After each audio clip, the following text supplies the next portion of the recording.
Hello everyone, welcome to my channel. Today's experiment is fireworks in a jar.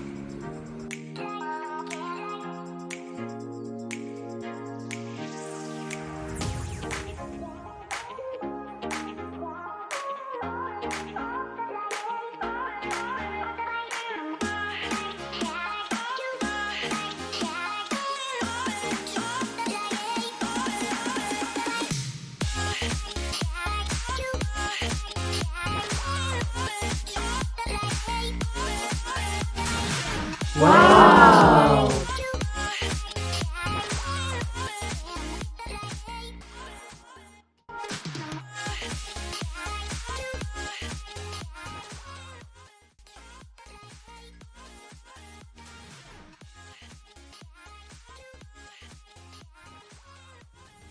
Do you know how it works? Oil and water do not mix. Oil is less dense than water and floats on the top of the water.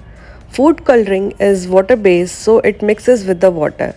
When you add the food coloring to the oil, it will not mix. Once you add the oil to the water, the food color droplets start to drop down since they are heavier than the oil. Once they drop into the water, they start to dissolve and looks like tiny explosions or the fireworks.